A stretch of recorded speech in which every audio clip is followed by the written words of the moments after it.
What's up, guys? Welcome back to the channel. I know it's been a little while before I posted, or since I posted my last video, but like I said in that video, it's gonna take a little while to get these parts in, as I'm not made of money. But this is just my process, and I just want to show you guys and bring you guys along for the ride of me building this car. With that said, you can probably already tell by the title, we're gonna be installing a J-pipe delete kit. So the 1Js have like a weird intake turbo system that is literally a pipe that's a J. This pipe right here, what it does is it gets rid of that entire pipe, and you'll see it in the engine bay, and it just plugs straight into the turbo.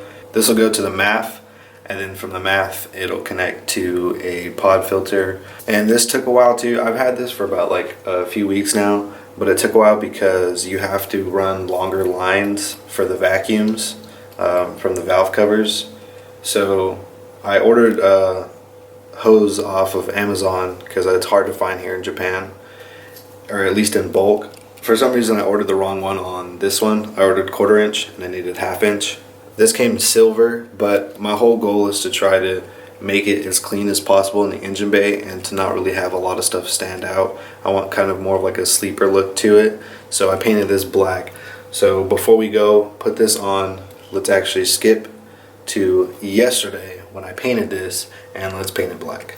So I'm going to paint the intake part black, and then I also have another part that I'm not going to put on in this video that I'm going to paint black as well, just so that way the engine bay can look as clean as possible, and it kind of takes you a minute to see what's inside of it.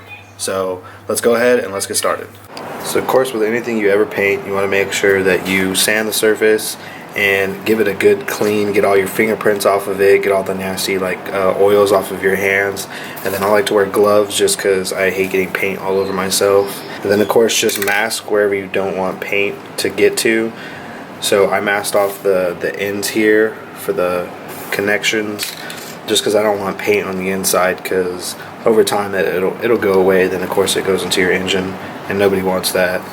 For the paint, I'm just using this Rust-Oleum paint primer semi-gloss black. It'd probably be better to use like high heat paint, just because it is in the engine bay, and the engine bay does get hot. But I can't read Japanese, and it's really hard to find high heat paint here in this color, like in black. I've only found it in like silver, and of course I can't read Japanese, so I can't tell when I go to the auto parts store what to get. So I get this at the BX here on base, and it should be fine for what it is. Eventually I'm going to get all these silver parts powder coated black anyways, so I'm not really too worried about it right now. This is just kind of like a temporary fix, just to get it going. Now when you first start, you want to always do really light passes with it, just so the paint really can adhere to it and really grab into the metal, and then progressively you do thicker and thicker coats.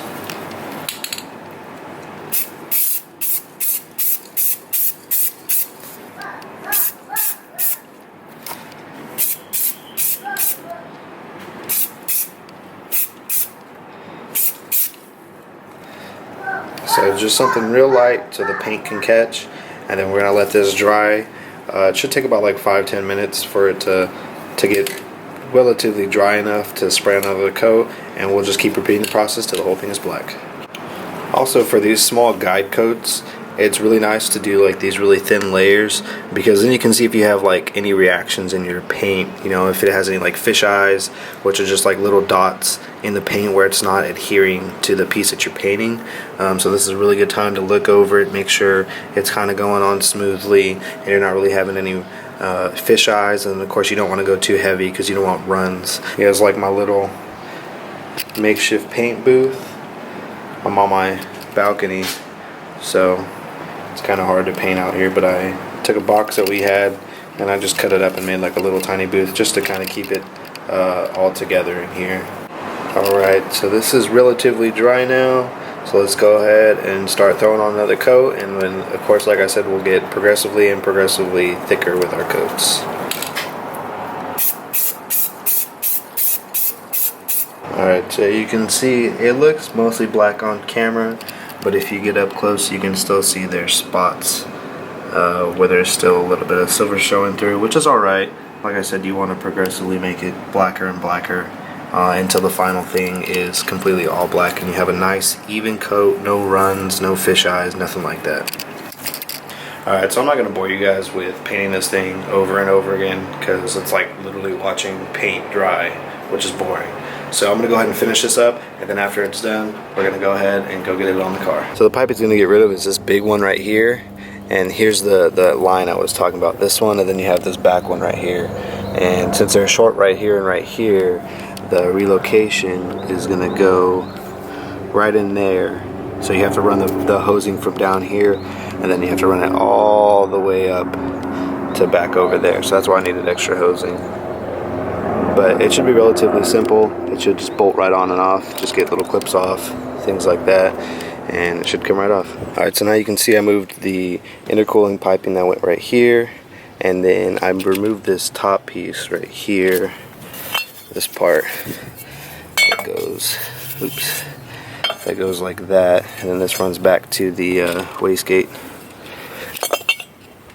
And then now you can get a better look at the J-pipe and why it's called a J-pipe. So this is the whole pipe right here, this whole thing, and then you just take off the 2 bolts down here, one right here, one over there, and then just undo all these like little small wirings and plugs, and then this whole pipe will come out, and then that little pipe will go in.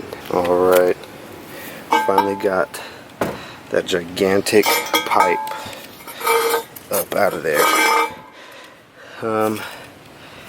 It's a little harder to work just because the space is a little tight, but you have this hose, you got to disconnect these 2 hoses. You have a bracket right here that holds on the front of the pipe. You have this whole assembly right here that's screwed on there, and then you just have these 2 bolts down here, and then other than that it comes right off. Alright, so now I got the pipe on. You can see the maps right here, and then these are those 2 hoses that you need to run from here up to their respective places, and that's what I was talking about getting the extra hosing right there to be able to run, and then we'll loop this back around to plug into the MAF right there. Get all this buttoned up, we'll find a place to put all this and get that all situated. I think I'm just going to try to put it right here on top of the coil, on top of the hat, and hopefully it'll keep it up out of the way. So we'll see if we can make it work. Alright, so after about probably like an hour and a half of just fighting with this and just trying to figure out where all these hoses go, and then just getting everything put back together, I finally got it. It's got an HKS honeycomb on it, like I said, the MAF or MAP, whichever. Got my hoses ran with the clamps on it and everything. There's like a little valve, or there's like a little vacuum line right here that I just blocked off. For the vacuum solenoid, I just looped the system right here, and then this line right here runs from the turbo down there all the way up to the bottom up here. And then I didn't have a plug for this to plug up, so I just grabbed a random piece of metal that I had and just shoved it in there just for the sake of starting it and seeing everything good to go. Eventually, there is a guy on Instagram, Odyssey Fab. I'll put his name down here somewhere. Odyssey Fab, and he actually makes a better J-pipe delete kit that has this pipe right here that I bought. This is just off of Amazon. It's made by some Chinese company or whatever, and then he also makes this part which just loops up and goes straight into your intercooler. It doesn't have this whole neck, because this neck goes to the J-pipe right here.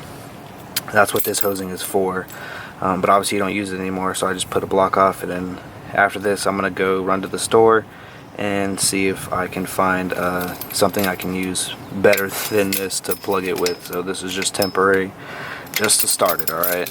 But I got everything ran, everything's plugged in, good to go, and let's see how she goes. Alright, she runs perfect. No weird sounds, no nothing like that, no stalling issues, and you get the nice little turbo flutter now.